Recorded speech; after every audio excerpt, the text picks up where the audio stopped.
اللهم صل وسلم وبارك على سيدنا محمد وعلى اله وصحبه اجمعين. السلام عليكم، ازيكم يا جماعه؟ عاملين ايه؟ يا رب تكونوا بخير. النهارده جايين فيديو جديد ان شاء الله يعجبكم. طبعا انا نزلت دي على الفيس امبارح وقلت خمنوا يعني، وفي ناس كتير عرفتها. العزيزيه اكله حلوه جدا وسريعه وتحليه سريعه كده، بتبقى حلوه جدا ومكوناتها موجوده يعني في البيت، وان شاء الله مش هتكلفكم حاجه يعني قوي، وبيبقى برضو طعمها تحفه في الاخر. ده شكلها النهائي بعد ما كانت خلصت. هنشوف دلوقتي بقى المقادير ونعملها واحده واحده مع بعض وان شاء الله تعجبكم. اول حاجه هنجيب كوبايه مكرونه اي نوع، سواء بقى سباكيتي صغيره، اي نوع انتوا عايزينه موجود خلاص. وهنسلقها في كوبايه ونص ميه، نحطها لغايه ما تستوي خالص. نحط المكرونه ونحط معاها الميه، وممكن نغلي الميه الاول وبعد كده ننزل فيها المكرونه كانها نسلق مكرونه عادي. حطينا معاها كوبايه ونص ميه، وحطينا كوبايه المكرونه اي نوع، ونسيبهم مع بعض لغايه ما المكرونه تتسلق خالص خالص، يعني تتهري، تبقى معجنه كده.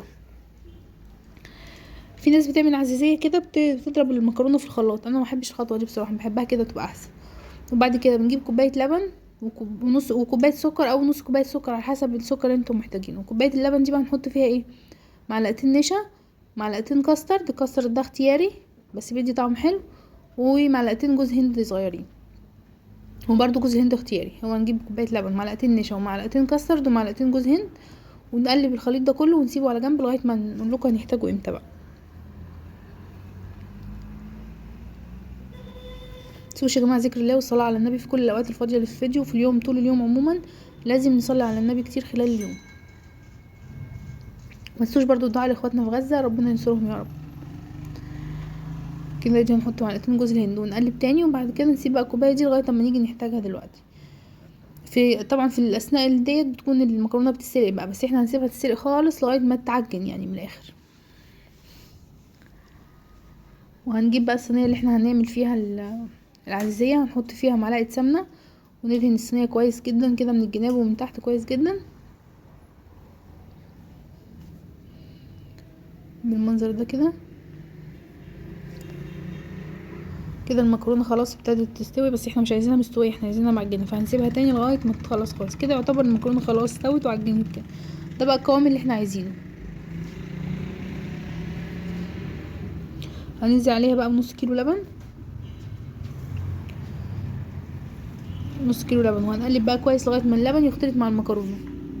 وممكن لو انتوا مش عايزين مكرونه كده ممكن يعني تقطعوها اصغر من كده كمان، بس والله بتبقى بعد ما بتتعمل ما بتبقاش باينه ان هي كبيره او لا، بتبقى برضو حلوه يعني. عفوا.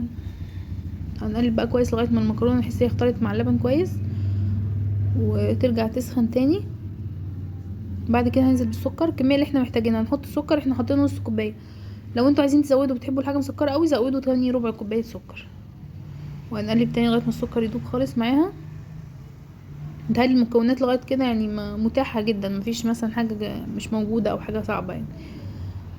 بعد كده نحط بقى الكوبايه اللي احنا عملناها، نقول تاني كوبايه لبن ومعلقتين نشا ومعلقتين كاسترد ومعلقتين جوز هند، هنحطهم ونقلبهم برضو كويس معاها، وهنسيبهم بقى على النار لغايه ما يبقبق كده، يعمل بابلز كده المنظر ده كده. اول ما نلاقيها غليت نحط بقى كيس فانيليا، ونحط كيس فانيليا ونقلب قلبه تقليبه كده اهوت وخلاص. يبقى كده خلصت معانا العزيزيه. هنشوف دلوقتي هنعمل فيها ايه. كده احنا بنقلب عشان خاطر كل الحاجات اللي احنا حطيناها تمتزج مع بعض. جربوها يا جماعه، المكرونه بتبقى كبيره كده بتبقى احلى ما تتضرب في الخلاط. ولو هتضربوها في الخلاط هتبقى هي بس بعد ما بتستوي تتهري خالص كده نخلطها في الخلاط، وبعد كده نرجع تاني ننزلها على نص كيلو لبن اللي احنا حطيناه ده. كده خلاص، دي اخر خطوه يعتبر. هنحط بقى معاها الفانيليا ونقلب كويس، وبعد كده بقى نجيب الصينيه اللي احنا كنا دهنينها. بص، هو القوام ده بقى بتاعها مبيبقاش تقيل قوي يعني، احنا عايزينها خفيفه ومش يعني ولا خفيفه ولا تقيله، وسط. اول ما تعمل بابلز كده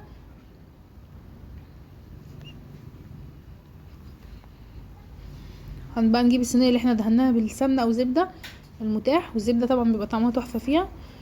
هنروح بقى منزلين الخليط كله كده ونسويه.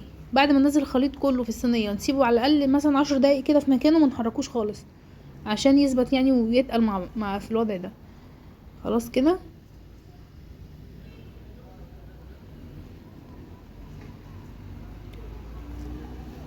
بعد كده بقى خلاص كنا سيبناها شويه، يعتبر مسكت مع نفسها كده مع بعض. هنجيب بقى معلقه زبده سايحه وهنحط عليها على الوش ده كله زبده عشان خاطر لما تدخل الفرن تدينا لون حلو. وبرضو احنا لو ما دخلناهاش اساسا لو ما حطناش زبده هندخلها الفرن هتدينا لون حلو، بس طبعا اللون ده بيدي لون احلى يعني، بيبقى محمره كده وحلو. هنحط زبده طبعا وهي منها لسه سخنه، طبعا الزبده دي هتسيح وهتملى الصينيه كلها. متنسوش يا جماعه الشير ولايك وسبسكرايب للقناه عشان القناه تكبر، ولو اي حد عنده يبعت لي الفيديو دوت لاصحابه وقرايبه عشان خاطر يشتركوا والعيله بتاعتنا تكبر.